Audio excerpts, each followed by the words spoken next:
여행에는요, 두 가지 방향이 있습니다. 하나는 집을 떠나는 여행입니다. 우리가 흔히 말하는 이 여행이죠.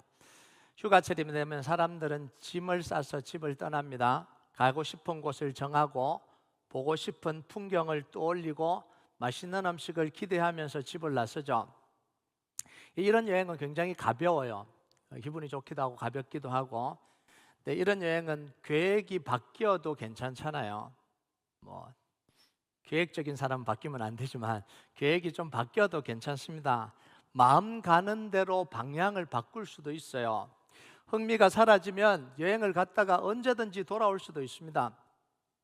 물론 일정보다 조금 더 머물 수도 있고요. 아니면 아예 중간에 여행을 멈춰버릴 수도 있어요. 여러분, 이 여행의 기준이 뭐냐면 내 마음과 내 기분이잖아요.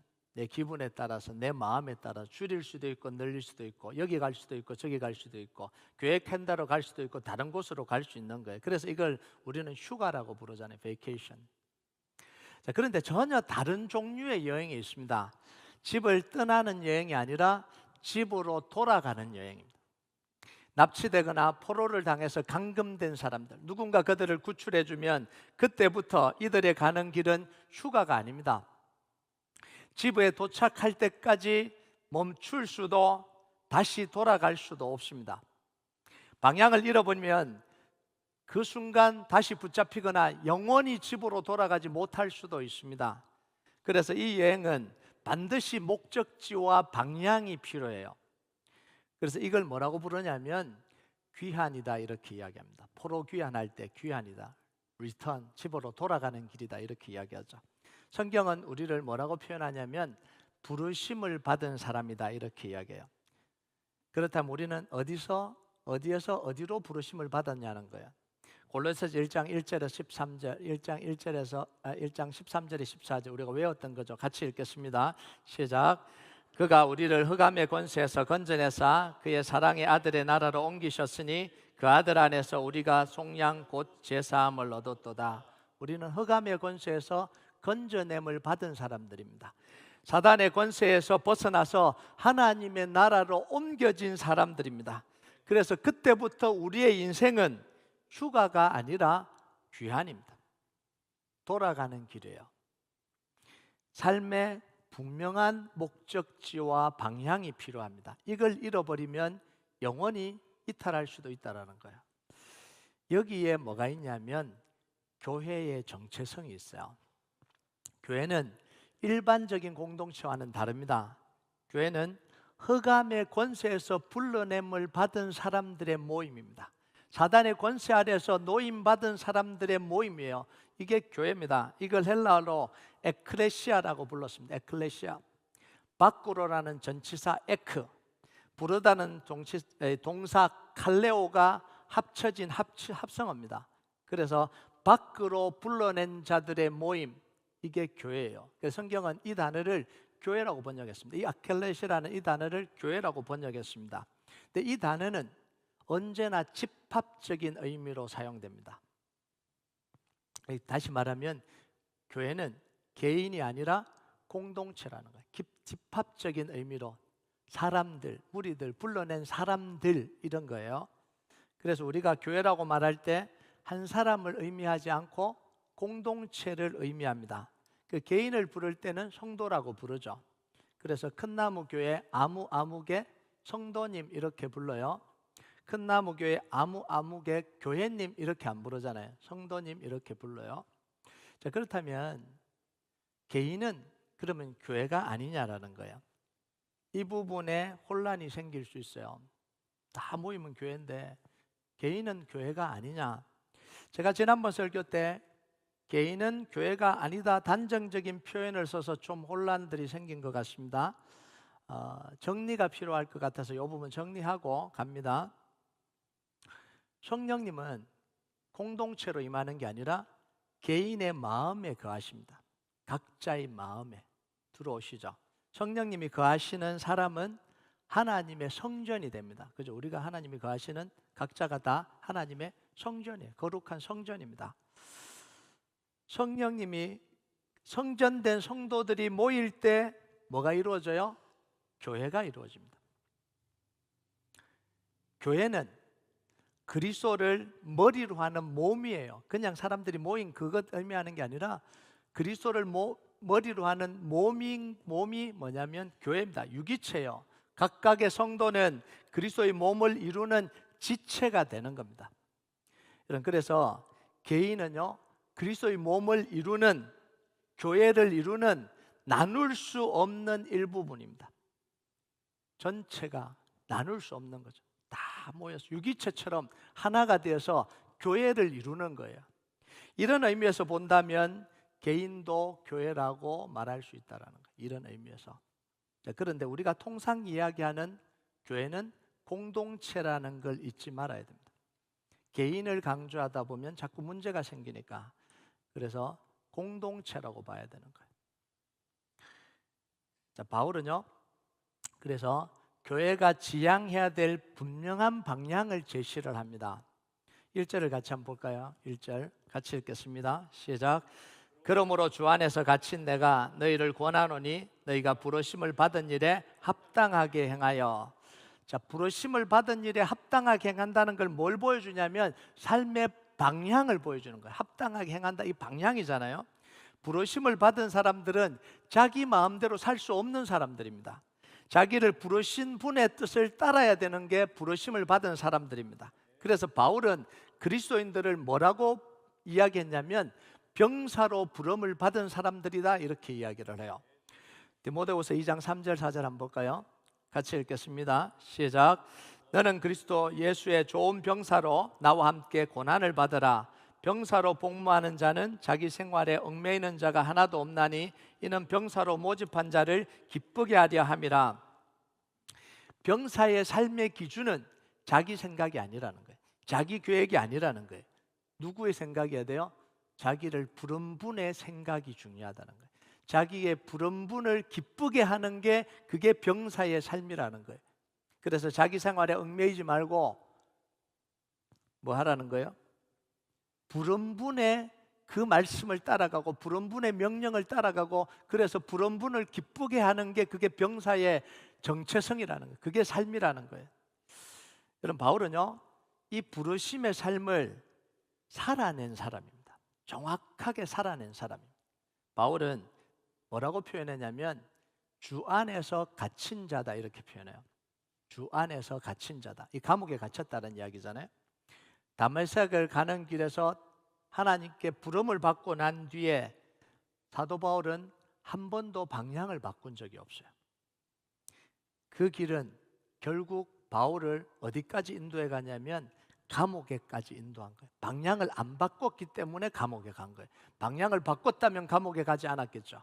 그러니까 방향을 바꾸지 않고 끝까지 간 그 자리가 어디냐면 갇히는 데까지 갔다라는 거예요. 이 말은 뭔 말이냐면 바울은 부름을 받고 난 뒤에 그 인생의 방향을 잃은 적이 없다라는 거예요. 잃은 적이 없다라고 표현하기보다 잃지 않았다고 표현하는 게 정확한 표현입니다. 그래서 결국은 어디까지 갔냐면 그 방향을 잃지 않았기 때문에 감옥에 갇히는 데까지 간 거예요. 자, 그런데 바울은 자신이 감옥에 갇힌 것을 부끄러워하지 않습니다. 디모데에게도 성도들에게도 부끄러워하지 말라고 이야기합니다. 내가 감옥에 갇힌 걸 부끄러워하지 말라라고 이야기합니다. 오히려 뭐라고 이야기를 하냐면 하나님의 능력을 따라서 복음과 함께 너희도 고난을 받아라, 이렇게 이야기합니다. 이 말은 뭔 말이죠? 감옥에까지 갇히는 데까지 갈지라도 너희들은 방향을 바꾸지 말고 복음과 함께 믿음을 가지고 살아내야 된다, 이런 이야기예요. 여러분, 방향을 제대로 잡은 사람들, 방향을 제대로 잡고 가는 사람들은 특징이 뭐냐면 불편을 감수해냅니다. 왜냐하면 자기가 걸어가는 길이 너무 분명하니까. 이 길이 맞는지 저 길이 맞는지 헷갈리면 불편을 감수하지 않아요. 그런데 정말 자기가 가는 길이 너무 분명하다면 불편을 감수하고라도 그 길을 걸어갑니다. 여러분, 아브라함을 이야기할 때 이렇게 이야기합니다. 가나안 땅을 가려고 떠나서 마침내 가나안 땅에 들어갔다. 아브라함은 말씀을 따라갔고 가나안 땅을 가기 위해서 떠나서 중간에 포기하지 않고 중간에 방향을 바꾸지 않고 마침내 가나안 땅에 들어갔다, 이렇게 이야기합니다. 예수님을 이야기할 때 뭐라고 이야기를 하냐면 예수님은 십자가에 죽기까지 복종하셨다 이렇게 이야기합니다. 하나님의 부름을 받고 하나님의 보내심을 받고 이 땅에 와서 길을 걸어가는데 한 번도 방향을 바꾸지 않았기 때문에, 방향을 잃어버리지 않았기 때문에 그 종착역이 어디였냐면 십자가에 죽기까지 복종하시는 거라. 그럼 모든 불편함과 방해를 이기고 방향을 바꾸지 않고 끝까지 달려갔다 이런 이야기예요. 그럼 출애굽한 이스라엘 백성들에게 부르심은 하나입니다. 다른 부르심이 있을 수가 없어요. 방향도 하나입니다. 다른 방향이 있을 수가 없잖아요. 바로가 지배하던 이 흑암의 권세 이집트, 바로의 권세에서 떠나서 어디로 가요? 약속의 땅 가나안으로 들어가는 이 방향, 이 부르심 하나밖에 없잖아요. 다른 부르심이 있을 수가 없고 다른 길이 있을 수가 없잖아요. 그런데 문제는 그들이 자주 방향을 잃어버렸다라는 거예요. 길이 막히면 이집트로 되돌아가려고 그랬고요, 조금만 힘들어도 원망과 분노와 불평을 다 쏟아냈습니다. 여러분, 결국 출애굽한 세대는 여호수아와 갈렙을 빼고는 다 광야에서 쓰러져서 죽었어요. 왜 그래요? 방향을 잃어버렸어요. 귀환을 하는 여정을 휴가처럼 떠난 거예요. 여러분, 귀환과 휴가는 달라요. 그런데 이 이스라엘 백성들은 지금 귀환을 하고 포로에서 떠나서 가나안 땅으로 들어가려고 귀환의 여행을 가야 되는데, 귀환의 이 여정을 걸어가야 되는데 휴가처럼 간 거예요. 그래서 뭐 한 거예요? 왜 먹을 게 없냐? 왜 덥냐? 왜 불편하냐? 왜 이렇게 고생스럽냐? 계속하면서 휴가 나온 것처럼 살아갔다라는 거예요. 여러분, 가끔씩 그런 스토리를 듣잖아요. 탈북자들이 탈북을 해서 한국에 올 때까지 그 길이 얼마나 험난합니까? 죽을 고비를 수십 번, 수백 번 넘기잖아요. 만약 그들이 휴가처럼 그 길을 떠났다면 어떻게 되겠어요? 살아남지 못하죠. 귀환의 길을 떠났기 때문에 그 모든 어려움과 그 모든 위험을 다 감수하고 뭐예요? 마침내 자유의 땅으로, 한국으로 넘어온 거예요. 도착한 거예요. 그게 귀환의 여정이잖아요. 여러분, 그리고 이 구원받은 그리스도인들의 부르심도 방향은 하나입니다. 둘일 수가 없죠. 4절을 한번 볼까요? 4절 같이 읽겠습니다. 시작. 몸이 하나요 성령도 한 분이시니 이와 같이 너희가 부르심의 한 소망 안에서 부르심을 받았느니라. 여러분, 우리의 부르심의 소망이 뭐예요? 흑암의 권세 아래 있던 우리가 예수 그리스도의 십자가로 건짐받은 거잖아요. 심판과 재앙으로 사단의 종로로 타던 우리가 구원받고 하나님의 자녀가 된 거잖아요. 다시 오실 재림 예수님을 기다리면서 이 땅을 살아가다가 마침내 하나님의 품에 안기는 거잖아요. 우리를 위해서 처소를 예비하시는 그 주님, 처소가 다 예비되면 우리를 다시 데리러 오시겠다고 약속하신 그 주님의 약속의 말씀을 기다리며 복음 전하며 살아가다가 마지막 날 하나님의 품에, 아버지의 품에 안기는, 그게 우리가 부르심을 받은 소망이잖아요. 이 소망 외에 다른 소망이 우리에게 있을 수가 없잖아요. 이 부르심 외에 다른 부르심이 우리에게 있을 수가 없잖아요. 자, 그런데 구원은 시작이 됐습니다. 예수 그리스도의 십자가로 구원이 시작이 됐습니다. 그런데 아직 완성은 되지 않았다라는 거예요. 우리가 하나님의 나라에 이를 때 그 모든 것이 완성이 됩니다. 그래서 우리의 삶은 휴가가 아니라 귀환입니다. 그래서 이 귀환의 여정을 우리는 끝까지 걸어가야 되는 거예요. 여러분, 출발했다고 다 이루어진 게 아니잖아요. 출발했지만 마지막까지 도달할 때까지 우리는 끊임없이 그 길을 가야 되는 거예요. 그래야 그게 완성이 되는 거잖아요. 여러분, 하나님의 이 부르시면은요 이유가 있잖아요. 우리를 한 소망 안에 부르신 이유가 뭐예요? 베드로전서 2장 9절 같이 읽겠습니다. 시작. 그러나 너는 택하신 족속이요 왕같은 제사장들이요 거룩한 나라요 그의 소유가 된 백성이니 이는 너희를 어두운 데서 불러내어 그의 기이한 빛에 들어가게 하신 이의 아름다운 덕을 선포하게 하려 하심이라. 여러분, 이 구원의 길, 우리를 불러낸 길에는 분명한 이유가 있습니다. 뭐라고요? 하나님의 구원을 선포하라는 거예요. 어두운 가운데 있는 사람들에게 복음의 빛을 전하라는 거예요. 예수가 그리스도됨의 의미를 모르는 사람들에게 예수가 그리스도됨의 의미를 선포하고 그들에게 죄로부터, 그들의 눌림으로부터, 그들의 고통으로부터 자유함을 얻을 수 있도록 선포해 주라는 거예요. 여러분, 어둠 속에 있는 사람들은요, 빛이 비치기 전까지 어둠에 있는지도 모르잖아요. 예수님을 통해서 구원을 얻고 예수님을 통해서 이 자유와 해방을 누려보지 못한 사람들은 그걸 알 때까지 그 가치와 그 의미가 뭔지를 모르잖아요. 그래서 그걸 선포하라는 거예요. 그래서 우리 주님이 십자가 지고 부활하시고 이 땅을 떠나시기 전에 마지막 남기신 명령이 바로 이거잖아요.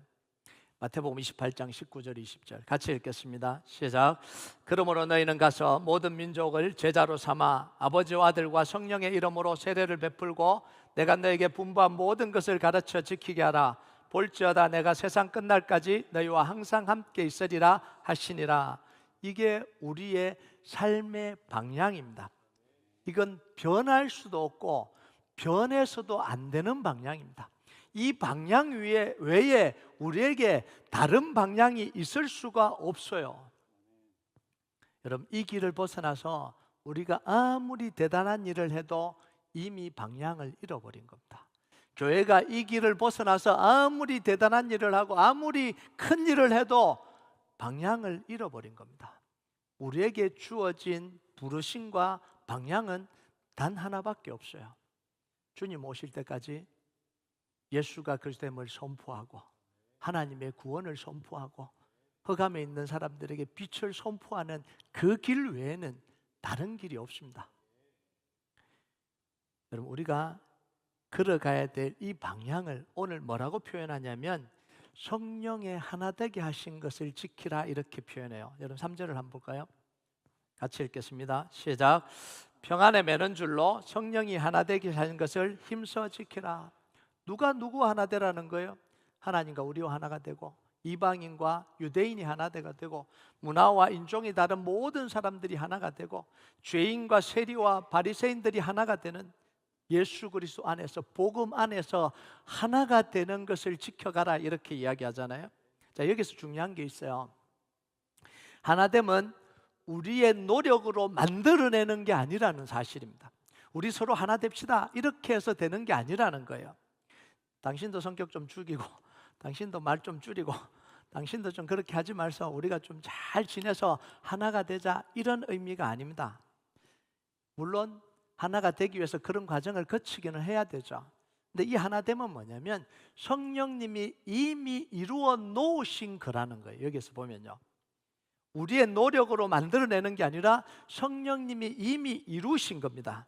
여러분, 성령님은 각자의 마음속에 들어가셔서 하나됨의 방향으로 우리를 이끌어 가시는 거예요.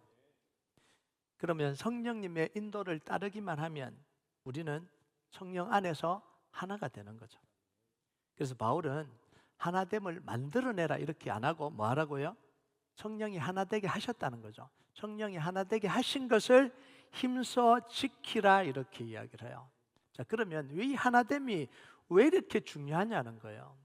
그냥 생긴 대로 살고 너는 너대로 살고 나는 나대로 살면 안 되냐? 왜 꼭 하나가 돼야 되냐? 이 하나됨이 왜 중요하냐면 하나됨 속에 복음의 능력이 나오기 때문에 그래요. 여러분, 하나됨 속에 구원의 역사가 일어나기 때문에 그렇습니다. 여러분 5절과 6절을 한번 볼까요? 같이 읽겠습니다. 시작. 주도 한 분이시요 믿음도 하나요 세례도 하나요 하나님도 한 분이시니 곧 만유의 아버지시라. 만유 위에 계시고 만유를 통일하시고 만유 가운데에 계시도다. 우리 주님도 한 분, 세례도 하나, 구원도 하나, 하나님도 하나. 이 속에서 뭐가 나오냐면 구원의 역사가 나오는 겁니다. 구원의 역사는 삼위일체 하나님이 하나됨을 통해서 시작이 되고 삼위일체 하나님의 하나됨을 통해서 완성이 되는 겁니다.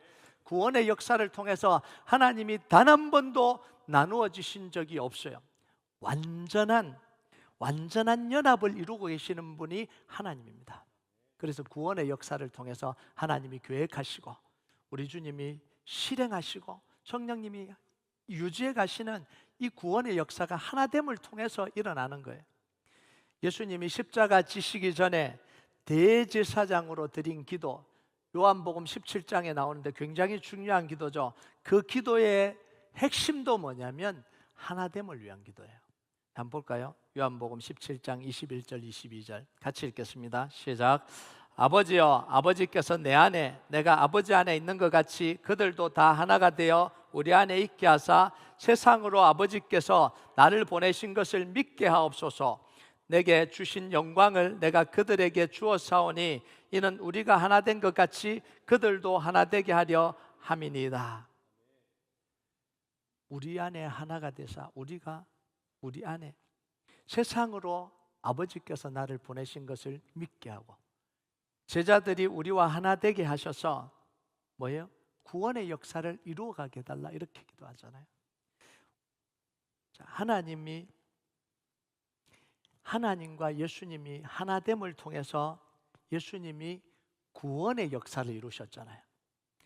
예수님은 하나됨을 지키기 위해서 뭐 하신 거예요? 하나님의 뜻을 따라서 인간의 몸을 입고 이 땅에 오셨고 보냄을 받고 이 땅에 오셨고 죽기까지 복종하시면서 하나님과 하나됨을 이루어내셨습니다. 뭘 위해서요? 구원을 위해서. 그 결과 우리에게 주어진 게 뭐냐면 구원이에요.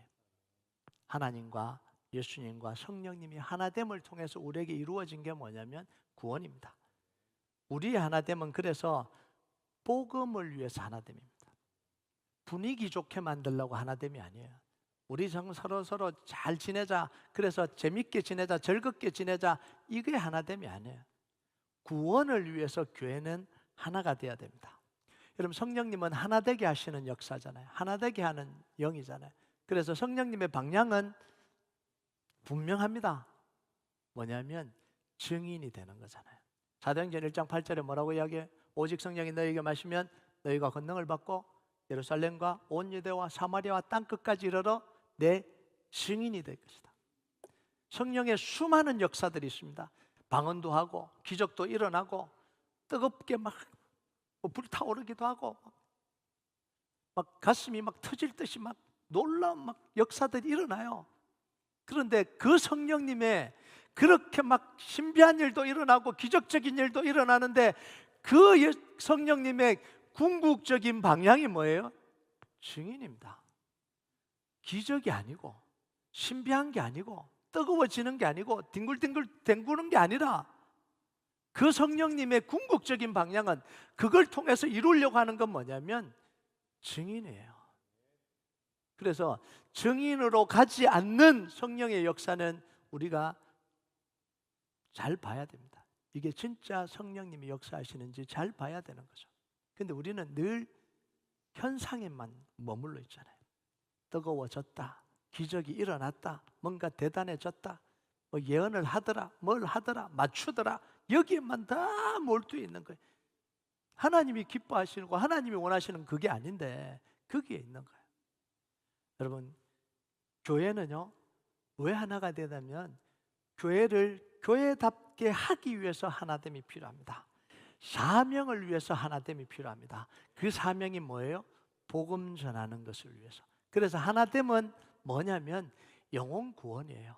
증인되는 겁니다. 그걸 위해서 하나가 되는 거예요. 근데 사도 바울은 이렇게 이야기하잖아요. 힘써 지켜라. 이 하나됨을 힘써 지켜라.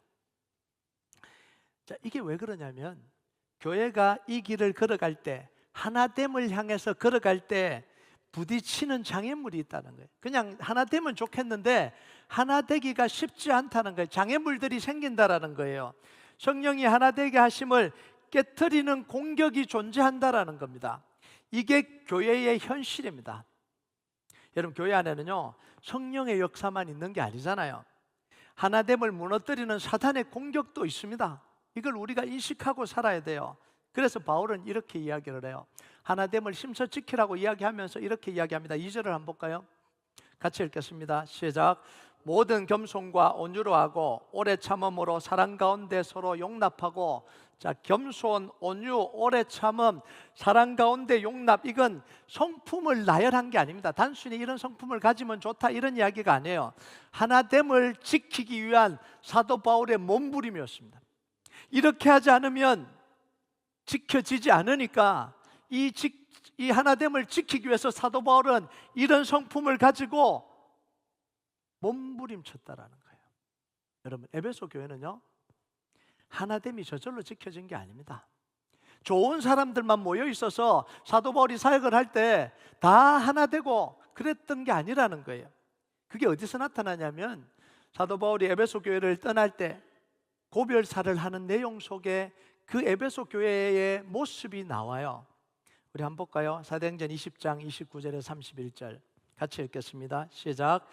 내가 떠난 후에 사나운 이리가 여러분에게 들어와서 그 양떼를 아끼지 아니하며 또한 여러분 중에서도 제자들을 끌어 자기를 따르게 하려고 어그러진 말을 하는 사람들이 일어날 줄을 내가 아노라. 그러므로 여러분이 일깨어 내가 3년이나 밤낮 쉬지 않고 눈물로 각 사람을 훈계하던 것을 기억하라. 사도 바울이 사역할 때도 에베소 교회 안에는 성령의 하나됨을 깨트리는 수많은 도전과 공격이 있었다라는 거예요. 그래서 사도 바울이 떠나면 바깥으로부터 공격도 오지만 안에 있는 사람들도 자기 말을 어그러뜨리게 하고 사람들을 자기 사람으로 규합하고 문제를 일으키는 사람들이 일어날 거다라고 하잖아요. 그럼 그 사람은 사도 바울이 있을 때 왜 그렇게 하지 않았냐? 사도 바울이 겸손과 온유와 오래 참음과 사랑 가운데 용납함으로 눈물 흘리며 기도하며 그걸 지켜갔기 때문에, 에베소 성도들이 기도하면서 그걸 지켜갔기 때문에 그 공동체가 깨어지지 아니하고 하나됨을 유지하고 있을 수 있었다라는 이야기잖아요. 여러분, 여기서 겸손, 온유, 오래 참음, 사랑, 용납 이런 건요, 이 헬라 시대 때, 이 당시 기록할 헬라 시대 때 도덕적인 성품, 미덕을 그냥 단지 나타나는 그런 이 말이 아닙니다. 비굴함이나 노예의 속성들을 이야기할 때 썼던 단어들이에요. 여러분 한번 보세요. 사도 바울은 어디에 내놔도 빠질 게 없는 사람이잖아요. 유대인들 중에도 가장 뛰어나고 바리새인들 중에도 더 뛰어난 사람, 지혜와 지식에 대해서는요 탁월한 사람이잖아요. 여러분, 이런 사람들이 부족함이 없는 이 바울이 이런 모습으로 살아가는 게 이게 쉬웠겠습니까? 자기의 잘남을 다 내려놓고 자기의 능력을 다 내려놓고 겸손하고 오래 참고 사랑 가운데 용납하고 온유한 이걸 지켜가기가 쉬웠겠냐고요. 그런데 사도 바울은요 3년 동안 눈물 흘리면서 그걸 지켜갔다라는 거예요. 여러분, 가치 있는 것을 지키는 일에는요 반드시 대가가 따르게 됩니다. 그냥 지켜지지 않잖아요. 그냥 좋아지지 않잖아요. 여러분, 가치 있는 것을 지키는 사람은 기꺼이 그 손해를 감수합니다. 왜냐하면 지킬 만한 가치가 있기 때문에. 이걸 내가 지킬 만한 가치가 있다고 여기면 그 각을 지키기 위해서 손해를 감수하잖아요. 바울이 왜 3년 동안 눈물로 기도하면서 그 교회를 세웠겠어요? 에베소 교회를 세웠겠어요? 왜 겸손과 오래 참음과 이 온유를 왜 선택했겠어요? 선택한 거잖아요. 그걸 안 선택할 수도 있잖아요. 다 나가시오 이럴 수도 있잖아요. 다 지옥에 나가 떨어지시오 막 이럴 수도 있잖아요. 그런데 겸손과 온유와 눈물을, 오래 참음과 용납을 선택한 게 뭐예요? 그게 공동체를 살리는 길이기 때문에, 그게 복음을 보존하는 길이기 때문에 그런 거예요. 여러분, 모세도 마찬가지입니다. 우리가 모세를 잘 알죠? 원래 불같은 성격이잖아요. 사람을 쳐 죽일 만큼 불같은 성격이었던 사람이 바로 모세죠. 이런 모세가 광야에서 40년 동안 왜 그리 오래 참았을까요? 백성들의 끊임없는 불평을 참아내고 고라와 다단이 반역한 것을 참아내고 그냥 다 쓸어버리고 하나님 불 내려서 태워버리십시오 해도 되는데 그렇지 않잖아요. 하나님, 그래도 용서해 주십시오. 그들을 다 죽이려면 저를 생명책에서 지워주십시오. 왜 참아내는 거예요? 아론과 미리암이 방귀를 드는데도 왜 견뎌낸 거예요? 언약 공동체를 지켜가기 위해서. 이집트를 탈출한 이 언약 공동체가 무사히 가나안 땅에 들어가도록 하기 위해서, 언약 공동체를 지키기 위해서요. 다이얼지었던 모세가 참다 보니 어떻게 됐냐면, 참다 보니 온유한 사람이 되어버렸습니다. 여러분, 민수기 12장 3절 한번 볼까요? 같이 읽겠습니다. 시작. 이 사람 모세는 온유함이 지면의 모든 사람보다 더하였더라. 온유함은 모세의 타고난 성격이 아니에요. 얼마나 참고 견뎠으면 이게 온유한 걸로 변해버렸어요. 네, 제가 온유해지는 건 참아서 그런 겁니다. 네, 참다가 보니까 하나님 안에서 복음 때문에 견디고 참다가 보니까 온유해졌다라는 거예요. 근데 참다가 폭발하는 사람도 있습니다. 성질이 거칠어지는 사람도 있어요. 그렇게는 되지 마시기 바랍니다. 온유해지는 역사가 일어나길 주님의 이름으로 축복합니다. 그럼 참을 일이 얼마나 많아요. 교회에서도 참을 일이 많고, 가정에서 참을 일이 많고, 사회에서도 참을 일이 많잖아요. 근데 이게 잘못 참으면 선뿌리가 돼서 분노와 막 화만 막 충전되는 사람들이 있어요. 아픈 거죠. 그런데 우리는 복음 때문에 참고, 예수 그리스도 때문에 참고, 언약 때문에 참아서 우리 안에 성령의 열매가 맺혀지는 역사가 있길 주님의 이름으로 축복합니다. 우리는요, 복음을 위해서 부름받은 사람들입니다. 공동체의 하나됨을 위해서 부름받은 사람들입니다. 여러분, 그냥 우리는 교회 다니는 사람 아니에요. 언약을 지키기 위해서 부름받고 교회를 다니는 거잖아요. 공동체 하나됨을 이루기 위해서 이 교회에 나오고 예배를 드리는 사람들이잖아요. 하나님의 언약을 이루기 위해서 우리가 교회에 나와서 함께 신앙생활 하잖아요. 그런데 공동체를 지켜가려고 하는 사람들은 대가를 감수하게 됩니다. 가치 있는 공동체를 만들어 가려고 한 번이라도 마음을 먹어본 사람은 내가 치러야 되는 대가가 있구나라는 걸 알게 돼요. 여러분, 디모데후서 3장 12절 한번 볼까요? 같이 읽겠습니다. 시작. 무릇 그리스도 예수 안에서 경건하게 살고자 하는 자는 박해를 받으리라. 정말 경건하게 가치를 지키고 살려고 하면 쉬운 일이 아니라는 거죠. 공동체를 지키는 일은요, 결코 편안하지 않아요. 우리 큰나무 공동체를 언약 공동체로, 믿음 공동체로, 하나됨의 공동체를 지켜가는 게 결코 편하지 않다라는 거예요. 여러분, 공동체를 지키고 하는 사람에게는 뭐가 생기냐면 마음의 짐이 생깁니다. 편안하지가 않아요. 늘 마음에 짐을 지고 살아요. 이건 좋은 짐이죠. 하나님이 우리에게 지게 하신 짐이죠. 그래서 쉽게 말하지 않습니다. 공동체를 지키려고 하는 사람은 답답해도 쉽게 말할 수가 없잖아요. 왜요? 내 말 때문에 공동체가 힘들어질까 봐. 불편함을 감수합니다. 짐을 함께 나눠줘요. 이게 공동체를 지키고 살아가려고 하는 사람들이에요. 공동체를 생각하지 않았던 이스라엘 백성들, 자신들의 불편함을 그대로 다 쏟아냈잖아요. 다 가감없이 자기들이 원하는 걸 얻어내면 됐습니다. 불편하면 불편하다고 이야기하고, 힘들면 힘들다고 이야기하고, 공동체를 생각하지 않고 다 쏟아냈잖아요. 자기 속에 속이 시원하면 됐습니다. 그래서 불평하다가 만나를 내리면 만나를 또 먹어요. 실컷 불평하다가 만나가 내리니까 아유 감사하다, 또 만나를 먹어요. 실컷 불평하다가 물이 나오니까 그 또 생수를 또 마셔요. 근데 계속해서 쏟아냅니다. 참지 않아요. 품지 않죠. 오랫동안 품고 있지 않습니다. 함께 기도하지 않습니다. 그 결국은 뭐예요? 광야에서 다 죽어버렸어요. 광야에서 공동체와 함께 다 무너져 버렸잖아요. 왜요? 공동체를 지키지 않으니까. 언약 공동체를 지켜가지 않으니까. 그런데 공동체를 지키고 언약을 붙들고 가나안 땅으로 가려고 했던 이 여호수아와 갈렙은 늘 마음의 불편함을 감수하고 살았습니다. 왜 안 말하고 싶겠습니까? 왜 안 터뜨리고 싶었겠습니까? 그런데 지킬 가치가 있다고 생각했기 때문에 모세와 짐을 나누어 지잖아요.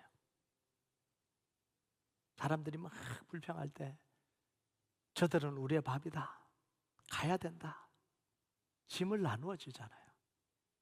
모세와 함께 기도의 자리에 있잖아요. 심지어 여호수아는 모세가 성막을 떠난 이후에도 그 자리에 앉아서 기도했다, 이렇게 이야기를 하잖아요. 가치 있는 것을 지키기 위해서 수고를 마다하지 않습니다. 그 결과 어떻게 됐어요? 방향을 잃지 않고 그 공동체와 함께 가나안 땅, 언약의 땅으로 들어가요. 지금 우리는요, 이 땅에서 휴가를 보내고 있는 사람들이 아닙니다. 본향으로 돌아가는 귀한 길을 가는 사람들이에요. 우리의 정체성은 이겁니다. 휴가를 보내려고 나온 사람들이 아니라 귀환하는 사람들입니다. 그래서 우리의 삶은 가볍기만 해서는 안 된다라는 거예요. 방향을 잃어버리면 안 된다라는 겁니다. 그렇다고 우리의 인생이 고행이어야 된다는 이런 이야기가 아니에요. 하나님은 우리의 인생길을 고행으로 만들지 않았어요. 고통당하고 살다가 천국 오라 이렇게 하지 않았어요. 하나님이 우리에게 이 본향으로 오는 길에 기쁨을 두셨습니다. 기쁨을 주셨잖아요. 가정이 있고 자녀들이 있고 그 가정 때문에, 자녀들 때문에 우리가 누리는 기쁨이 있잖아요. 이 땅에서 누리는 기쁨과 성취가 있잖아요. 이 땅에서 뭔가 노력해서 얻는 게 있잖아요. 물론 그걸 천국에 가져가지는 못할지라도 이곳에서 얻는 성취감이 있잖아요. 이런 기쁨을 우리에게 빼앗은 게 아니잖아요. 그거 다 던지고 속세로 들어가서 고행을 하며 죽도록 자기를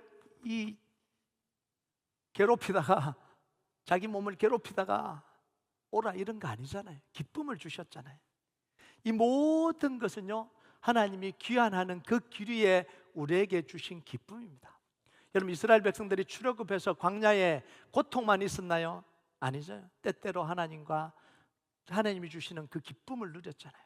전쟁에서도 이기고, 떡도 주시고, 만나도 주시고, 물이 솟아나게도 하시고, 그 어려움들을 하나님이 기적적으로 경험하게 해주시는 그 기쁨과 환희가 있었잖아요. 여러분, 본향으로 걸어가는 길은요, 기쁨입니다. 소망이에요. 고행길이 아니라 소망의 길을 우리가 걸어가고 있는 거예요. 근데 중요한 게 이겁니다. 그 기쁨 속에서 길을 잃지 말아야 된다는 거예요. 목적을 잃지 말아야 된다는 겁니다. 그러려면 우리는 방향을 늘 점검해야 됩니다. 이대로 괜찮은지, 내가 방향을 잃어버리고 세상 기쁨에 빠져버리진 않았는지, 그냥 이 세상 기쁨이 좋다고 생각하고 여기가 좋다고 생각하고 머물러 있지는 않는지, 방향과 목적을 어느 순간 잃어버리고 있지 않는지. 기쁨을 누리지 말라는 이야기가 아니잖아요. 우리에게 주신 기쁨을 누리면서도 우리는 늘 뭘 생각해야 되냐면 방향을 생각해야 된다는 거예요. 여러분, 귀환하는 길은 빠를 필요는 없습니다. 느려도 괜찮아요. 넘어질 수도 있습니다. 방향만 맞으면 됩니다. 방향을 잃어버리지는 않으면 돼요. 그래서 모세가요, 그 40년 광야를 다 지나오고 모압 땅에서 이스라엘 백성들을 모아놓고 고별사를 할 때, 시작할 때 이 광야 여정길을 다 되돌아보면서 한 이야기가 신명기 4장 4절입니다. 같이 읽겠습니다. 시작. 오직 너희 하나님 여호와께 붙어 떠나지 않는 너희는 오늘까지 다 생존하였느니라. 광야에서 수많은 일이 일어났습니다. 때로는 넘어지기도 하고, 때로는 힘겹기도 하고, 때로는 잠시 처져 있기도 했습니다. 그런데 그럼에도 불구하고 구름 기둥과 불 기둥을 따라서 언약에 붙들고 끝까지 붙어 있었던 그 사람들은 뭐예요? 오늘날까지 다 생존했다라는 거예요. 이게 우리가 걸어가야 될 천국으로 가는 귀한 길입니다. 오늘도 하나님 우리에게 주신 부르심의 소망을 붙드시기 바랍니다. 아멘. 성령이 하나 되게 하시는 것을 힘써 지켜나가시길 바랍니다. 아멘. 끝까지 그 길을 가서 마침내 천국에 이르는 역사가 저와 여러분에게 일어나길 주님의 이름으로 축복합니다. 아멘. 우리 같이 찬양하도록 하겠습니다. 이 찬양 하나님 앞에 좀 올려드립시다. 저 멀리 배는 나의 시온성, 오 거룩한 곳 아버지 집, 내 사모하는 집에 가고자 한밤을 새웠네. 저 망망한 바다 위에 이 몸이 상할지라도 오늘은 이곳 내일은 저곳 주복음 전하리. 우리가 이 고백 하나님 앞에 좀 같이 올려드립시다. 저 멀리 배는 나의 시온성, 저 멀리 배는 나의 시온성, 오 거룩한 곳 아버지 집, 내 사모하는 집에 가고자, 내 사모하는 집에 가고자 한밤을 새웠네. 저 망망한 바다 위에, 저 망망한 바다 위에 이 몸이 상할지라도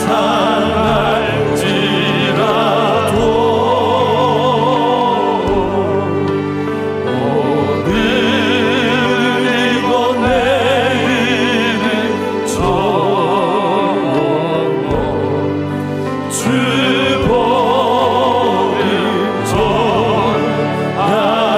아득한 나의 갈 길 나가고, 아득한 나의 갈 길 나가고 저 동산에서 편히 쉴 때 내 고생하는 모든 일들이 주께서 아득한 나의 갈 길 나가고, 아득한 나의 갈 길 나가고 저 동산에서 편히 쉴때 내 고생하는 모든 일들을 내 고생하는 모든 일들이 주께서 인들이나 사막에서, 인들이나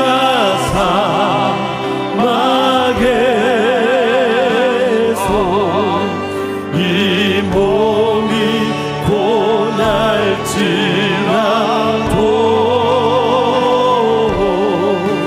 오 내 주 예수 날 사랑한사 날 지켜주시니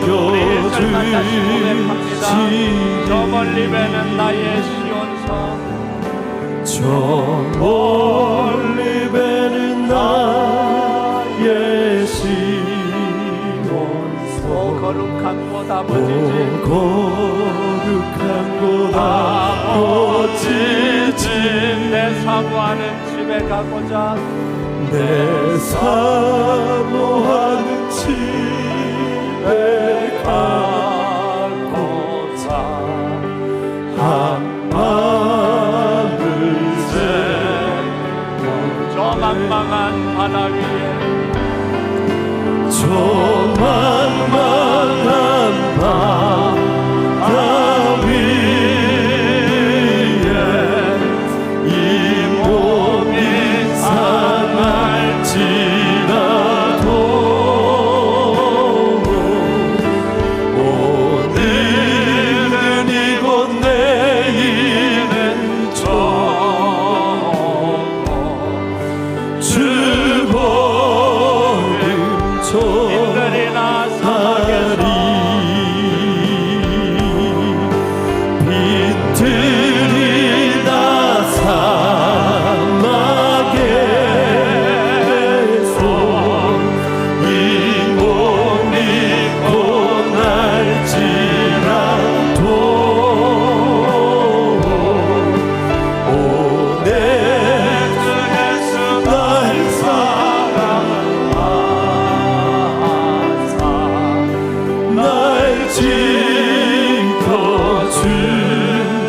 주시니 오 내 주 예수 날 사랑한다.